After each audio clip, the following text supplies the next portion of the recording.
জলটা একদম নোংরা। আগে তো পরিষ্কার জল ছিল, এখন একদম নোংরা। শিবপুর শ্মশান ঘাট আগে আগে পরিষ্কার ছিল, এখন আরো কালো হয়ে গেছে, ঘোলাটা হয়ে গেছে একদম। লোক চান করে, পয়জঞ্জলিতে যে লোক চান করছে, কি করবে? বাধ্য করতেই হবে। এই মুহূর্তে আমরা দাঁড়িয়ে রয়েছি শিবপুর শ্মশান ঘাটে। শিবপুর শ্মশান ঘাটের যে জায়গায় আমরা দাঁড়িয়ে, সেই দিক থেকে যদি বাঁ দিক ধরে একদম সোজাসুজি যাওয়া যায়, এদিকে পরে হচ্ছে শিবপুর যে গঙ্গার ঘাট, অর্থাৎ যে গঙ্গার ঘাটে বিভিন্ন পূজা অর্চনা এবং প্রতিমা নিরঞ্জন হয়, সেই গঙ্গার ঘাট। এবং একদম এদিক থেকে যদি আপনি ডান দিকে চলে যান, সেই দিক থেকে ডান দিকে গেলে পড়ছে হচ্ছে শিবপুর শ্মশান ঘাটের যে ঘাট, সেই ঘাট। কিন্তু আজ আপনাদের যে ছবিটা দেখাবো সেটা কোনো গঙ্গার ঘাটের ছবি নয়, সেই ছবিটা দেখাবো গঙ্গা নদীর ছবি। আর যে ছবি আপনাদের দেখাবো তা কার্যত বুকে ভয় ধরিয়ে দেবে।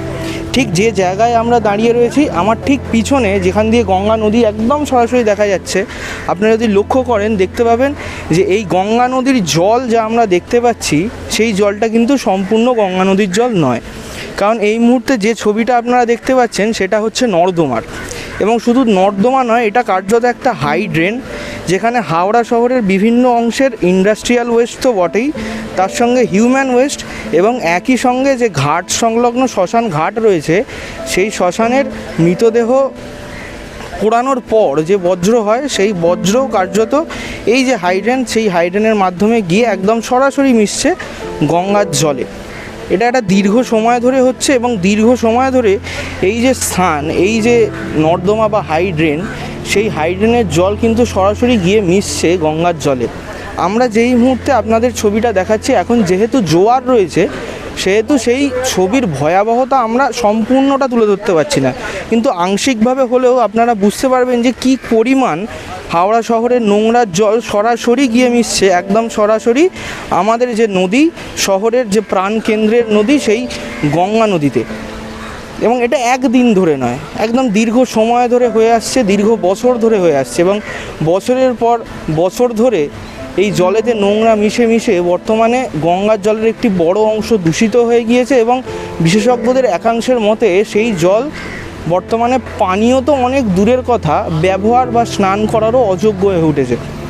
কিন্তু স্নান করা বা স্বাস্থ্য সচেতনতা, পরিবেশ দূষণের কারণে যে স্বাস্থ্য সংক্রান্ত আশঙ্কাগুলো দেখা দিচ্ছে, সেই আশঙ্কার কথা সাধারণ মানুষের একটি বড় অংশ এখনও জানেন না।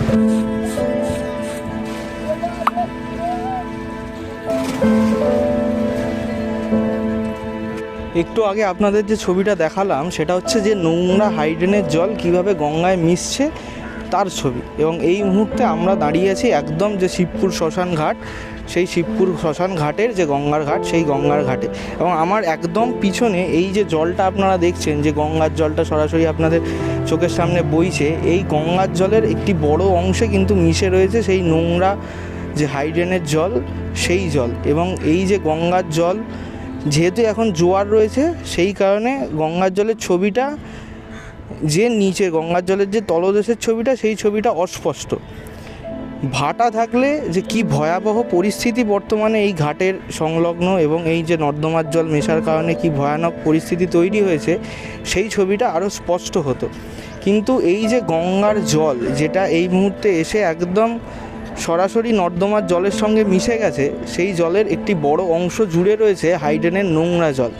এবং এর একদম আমার যদি বাঁদিকের ছবিটা দেখেন, সেই বাঁদিকের ছবিটা দেখলে আপনারা দেখতে পাবেন যে একে একে একাধিক মানুষ কিন্তু এই যে গঙ্গার ঘাট, সেই গঙ্গার ঘাটে স্নান করছেন।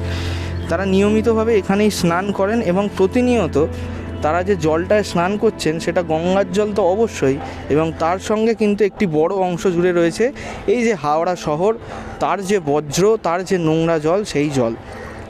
ফলে এই ছবিটা একদিনে হয়তো এতটা ভয়াবহ রূপ নেয়নি, কিন্তু আমরা ধীরে ধীরে একটা ভয়ানক ভবিষ্যতের দিকে এগিয়ে যাচ্ছি, যখন গঙ্গার জল জুড়ে অধিকাংশই হয়তো কালো জলে ভরে উঠবে। এবং এই ঘাটের যে সামনেটা, সেই জায়গাটায় আপনারা শুধু এই নোংরা জলই দেখতে পাবেন।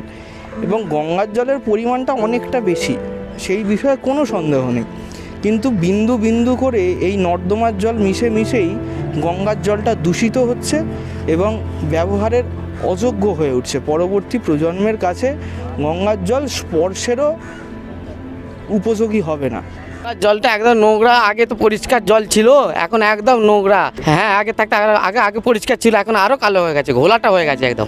চুলকুনি এসে যাচ্ছে, চুলকুনি এসে যাচ্ছে। আমরা 18 বছর চান করছি গঙ্গাতে, খারাপবেলা কী করবো আমরা? লোক চান করে, পয়জঞ্জলিতে যে লোক চান করছে, কী করবে? বাধ্য করতেই হবে, কিছু করার নেই।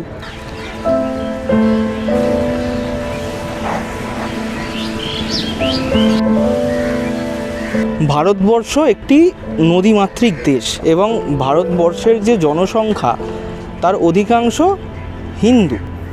হিন্দু ধর্মের যারা মানুষ তাদের কাছে কিন্তু গঙ্গা নদী অত্যন্ত পবিত্র একটি নদী এবং গঙ্গা নদীকে যারা হিন্দু ধর্মের মানুষ অর্থাৎ আমরা দেবতা হিসেবে বা দেবী হিসেবে পুজো করে থাকি।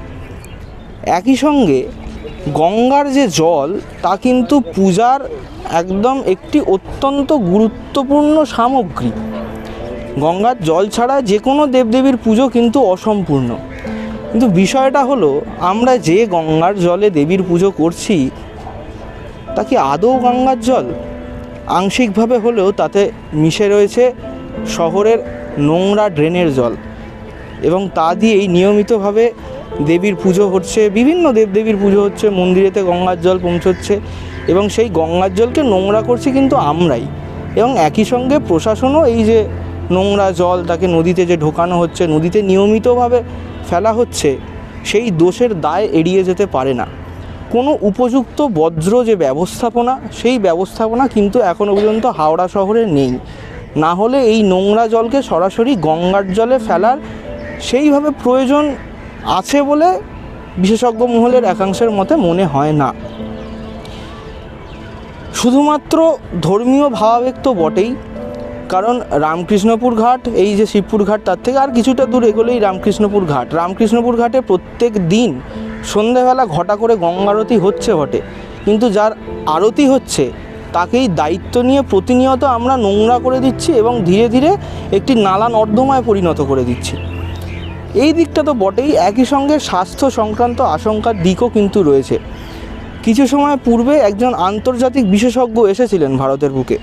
তিনি যে গঙ্গার জল, সেই গঙ্গার জল পরীক্ষা করে বলেছিলেন যে এই জল স্নান বা পান করা কিন্তু দূর, এই জল স্পর্শেরও অযোগ্য। যে গঙ্গাকে দেবী হিসেবে আমরা পুজো করছি তার জলকেই আমরা দিনে দিনে অপবিত্র করে তুলছি।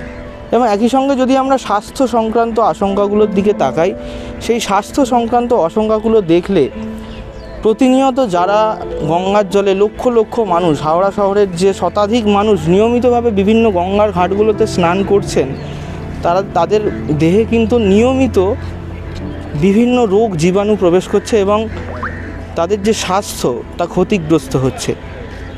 এই বিষয়টার দিকে প্রশাসনের পাশাপাশি আমাদের নিজেদেরও নজর দেওয়া দরকার, পরিবেশ নিয়ে সচেতন হওয়া দরকার। এটাই আমাদের বার্তা শিবপুর গঙ্গার ঘাট থেকে।